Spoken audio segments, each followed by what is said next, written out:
We can divorce if you want, but let me live with our son after berating me extensively. John looked satisfied as he took a deep breath. As I pondered on how to retort, our son, who had been waiting in the background, stepped forward. If you don't know, Dad, let me tell you that person is pointing at his father's mistress. Our son spat out words that made me break into a cheeky smile. My name is Jennifer. I turned 42 this year. Currently, I'm a freelance illustrator. While doing housework, I've been married for 15 years and have a son who's in 8th grade this year. Ever since we got married, John has been jumping from job to job, not lasting very long. We mostly live off my income to raise our son. A steady income is needed, so I've worked hard to make ends meet, while also taking care of him, balancing housework, child raising, and my job. I had to work from home. John often left home for sporadic short-term jobs, making it impossible for me to leave our child behind and work outside. At first, being a newbie to the freelance world was tough, but now the results are evident, and I'm confident about my stable income and consistent work. Thanks to referrals from former clients, I've landed new projects. In these new assignments, I'm responsible for illustrating educational magazines and brochures. Now that David has grown up and I don't have to look after him as much as I used to, I not only work from home, but also manage to go out for work a few times a week. Thus, the three of us live together harmoniously. But there's something that's been bothering me. It's about John. Seeing that I've been earning steadily, John doesn't seem eager to find a new job, and has been quite aimless. I'm always worried if it's okay for him at 44 to be living like this. He rarely works full-time, so he should have some free time, but John doesn't help much with housework or child raising. It's been like this since we got married, so I've kind of given up on it. He doesn't seem to be interested in our son David, who's now in those challenging teenage years, which annoys me. David may not be very talkative and seems distant, but there are times when he helps with the chores when I'm not looking. Maybe he's seen me juggling work and household chores since he was little, so he's the kind of boy who voluntarily offered to help. David has grown up so much, but John, on the other hand, doesn't seem to have matured at all. Lately, John's been coming home late more often, and I guess I've been holding on to some unease and frustration. It's only natural to be suspicious. Even on days when I don't think he's scheduled to work, he says he has to go for work reasons. But I can't imagine he's secretly job hunting without telling us. There are other things he does that make me suspicious. For the past few months, though, John hasn't been looking after David much. He's become keen on picking him up and dropping him off at his basketball club, even though David is just in 8th grade. Given the dangers of today's world, our household rule is to always drop off and pick up. I'd always been the one squeezing this into my work schedule, but lately, for some reason, John started offering to do it. I appreciate the help with the pickups and drop-offs, but something felt off. I happened to realize the nature of my suspicion by chance when I passed by the place David goes to. I decided to take a different route home for a change of pace after shopping. In front of the place David goes to, I saw John, who wasn't supposed to be there. He had said he'd be late tonight because of work out of town. John was chatting happily with a woman who looked like one of the staff from the basketball facility. In front of the building, I had a bad feeling. As I stared at the two of them, the woman noticed me and tilted her head, calling out, "Excuse me, are you David's mom?" "Yes, my son has always been in your care." "Thank you." I responded, nodding slightly awkwardly to the woman who was talking cutesy. Though I had seen her a few times during drop-offs and pickups, I didn't remember all the faces of the staff. I was wondering which duties she does here. Ignoring my husband, who looked rigid and tense, I made small talk with her. The woman introduced herself as Jessica.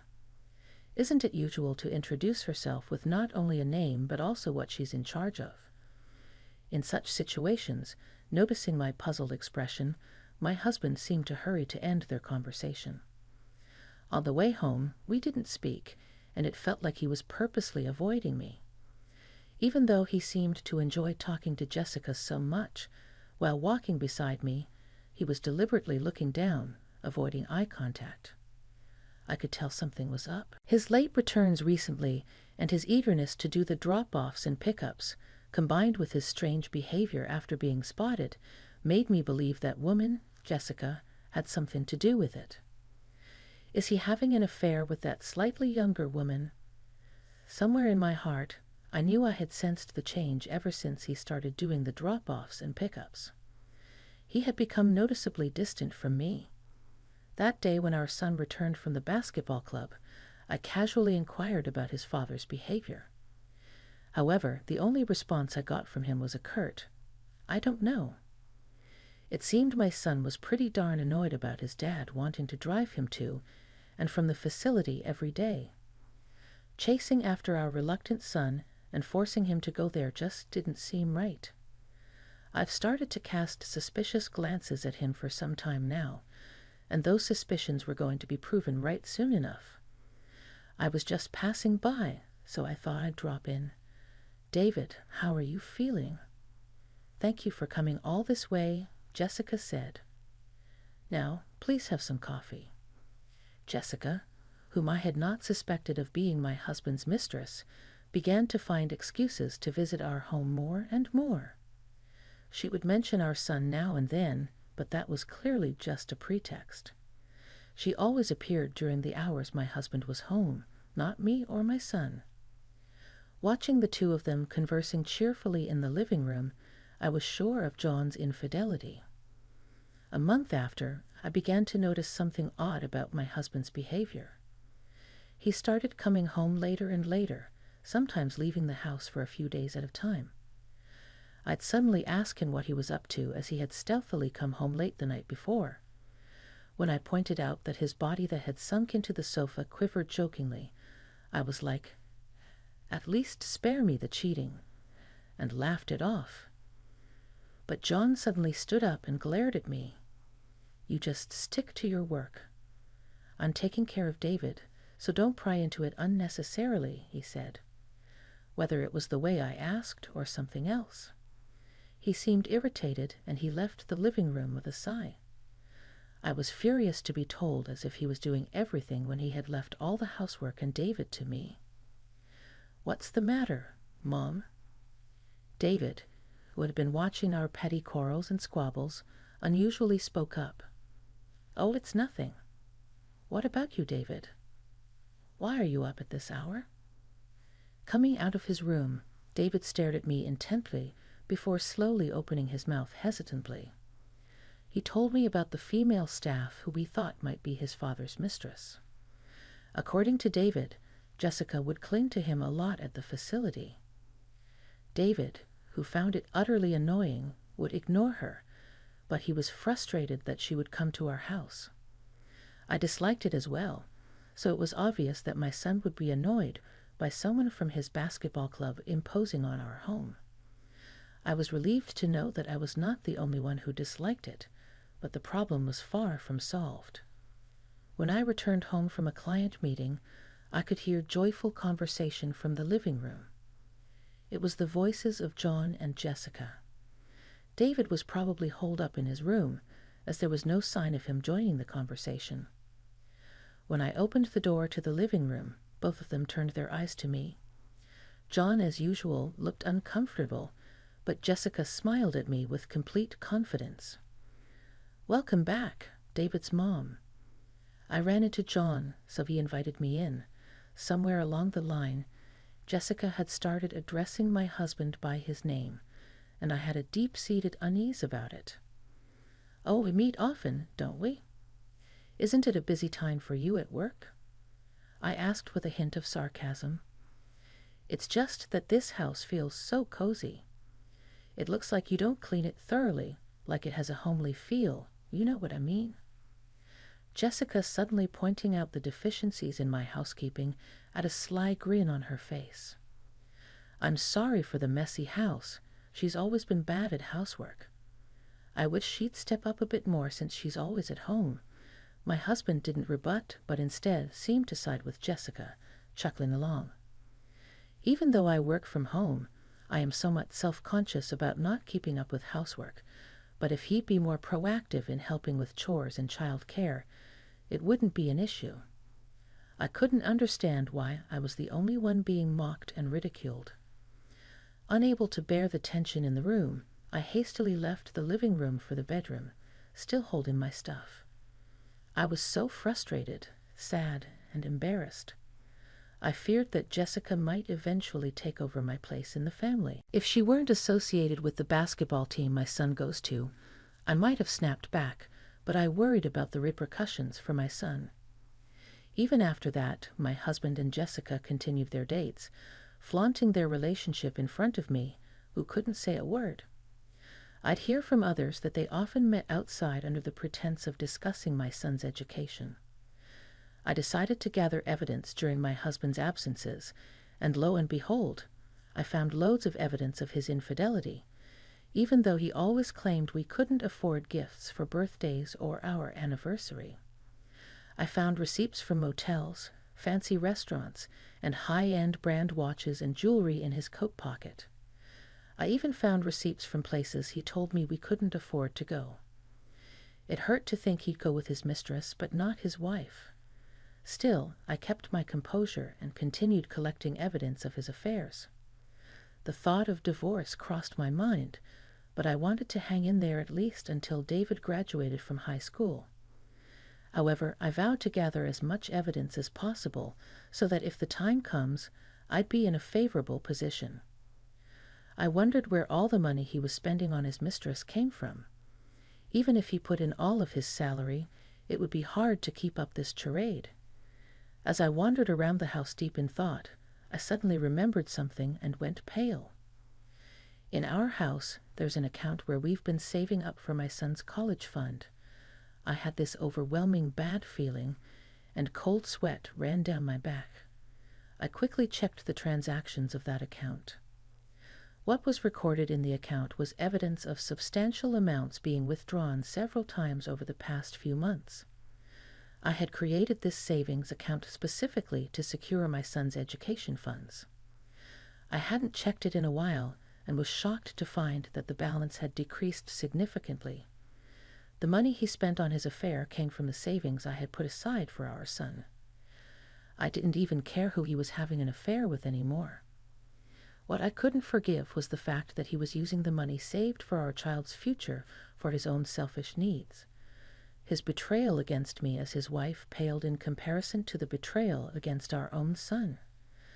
I swallowed my boiling anger and decided to continue acting like everything was normal.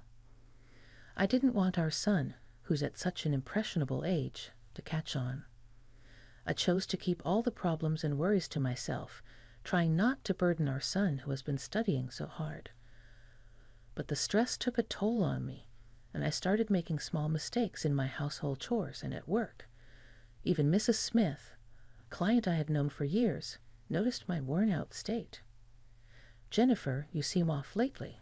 Don't overdo it at work. If there's anything bothering you, please let me know anytime," she said. "Thank you, Mrs. Smith." I felt pathetic for making her worry, but her words did offer some comfort. While I was struggling, my husband seemed to be having a blast with his mistress, more than ever, without my interference. Sooner or later, our son David would inevitably face the problems surrounding our family. David noticed my downtrodden demeanor and silently approached to help fold the laundry. "I kind of know what's going on, huh?" he said. "Do whatever you want to do, Mom. You don't have to worry about me." He took the folded laundry to the dresser. He's not much of a talker, but his thoughtful actions warmed my heart and made me even angrier at the traitor who touched the money I had saved for our precious son. There needed to be some sort of retribution for the traitor. First, I wondered if I should reach out to that person who told me they'd always be there to support me. I clenched my fists tightly and swore vengeance on my husband and his mistress. One evening, my husband suddenly informed me he'd be away for almost a week due to work. He claimed it was for a training program in another state, but I doubted that's the truth. The restaurant chain he's worked for only operated within our state and didn't have any locations or offices outside. When he took the job, the very same husband boasted that one of its perks was not having to relocate out of state. When my son and I heard this story, we responded, but deep down, we were both highly critical. My son casually said to my husband, I heard one of the staff from my club is going to be off work for a week too at this time of year. I don't know if she's going on a vacation, but that seems pretty unusual. I mean, it'd be tough to go on a week-long vacation unless you've got some cash. As we conversed in a nonchalant tone, my husband looked at us with a startled expression. Until then, he had been proudly talking about the intensity of the training he was going to attend, but he suddenly became silent and stared down. Glancing at him, I noticed he was anxiously looking at his smartphone. Ever since I became sure of my husband's infidelity, I've been keeping tabs on both him and Jessica. I even hired a private investigator who informed me that Jessica, who's working at the basketball facility, is also taking a week off. I've known all along that my husband's business trip was just a cover for a romantic getaway. I could have caught him red-handed, but I had other plans. I've been planning something ever since I knew about my husband's intentions to travel with Jessica. Of course, I had no intention of proceeding without my son's consent, but now he was on board. On the day of their trip, I waved goodbye to my eager husband, and then my son and I began cleaning the house. Along with cleaning, with the help of some relatives who came over, we also started packing. Our plan was to move out while my husband was away and stay somewhere else until we found a new home. We were going to stay with some relatives for a bit. Upon hearing our situation, the relatives, angered by my husband's actions yet concerned for David, gladly offered us a room. Moreover, I ensured that my husband couldn't access our savings account by transferring all the remaining money to my personal account. While making preparations, I noticed my husband's belongings were left behind. I couldn't leave his stuff behind when vacating the house. After some thought, I decided to send his belongings to a particular place. After getting Mrs. Smith's consent, I handed over the boxes to the pickup service. Looking around the tidy house, my son and I shared a smile. A few days after we moved, I was startled by the sudden ringing of my phone while staying at my relative's place. Seeing the caller's name made me sigh involuntarily. "Hello, Jennifer." "Hey, what's up in the middle of the day?" "Actually, during my training, I ran out of money. Can you transfer a bit to my account?" My husband, who called in a panic, was obviously lying and begging me for money. No wonder our savings account was empty. He couldn't withdraw any funds. He must have really been in a bind, since he sounded much more desperate than usual. Was it because he didn't want to look bad in front of Jessica? I was utterly exasperated. When I declined, he almost sounded like he was about to cry. With a smirk, I was like, "Why don't you just use the account you always withdraw from? Isn't there still a lot left?" After a moment of silence, he started yelling, "Are you okay with me being broke?" But I didn't indulge him. Instead, I goaded him further. "Your training is going to end soon anyway. You'll be fine even without money." Suddenly, in the background, the frantic voice of a woman could be heard. That's right. I had been waiting for this moment, taken aback by Jessica's voice in the background. My husband hastily hung up. Now, everything was in place. The next day, my son and I were headed to a specific location. A magnificent mansion with a well-maintained garden. Anyone could tell that the residents were wealthy. On cue, my son and I found my cheating husband and his mistress in a room. My terrified husband sat on the floor, apologizing to someone. That someone, with a stern look on her face, was Mrs. Smith, a longtime client of mine and currently the principal of a middle school David, my son, goes to.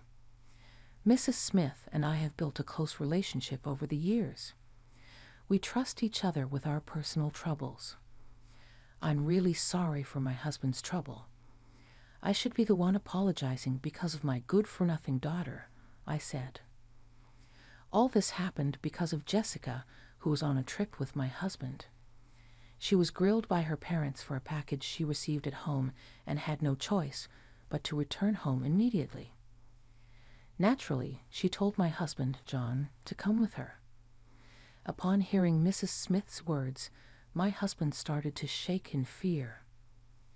Mrs. Smith had always been concerned about my deteriorating health after knowing about John's affair.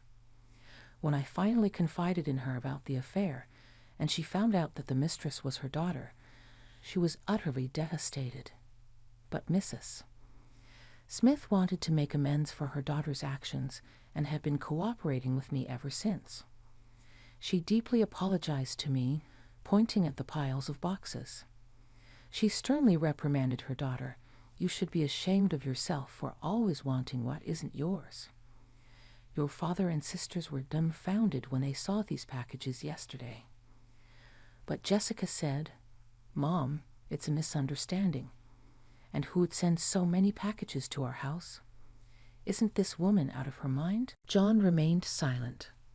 Jessica, with a panicked look on her face, blurted out that she didn't know her mother worked with me.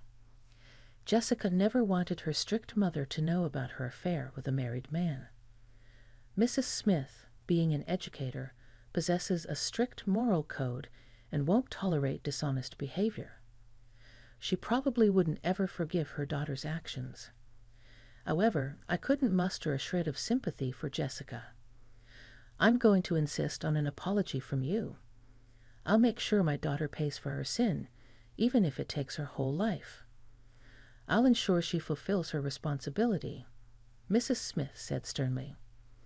Ignoring the hysterical Jessica, I quietly glared at my silent husband standing next to her. Hey, don't you have something to say to me?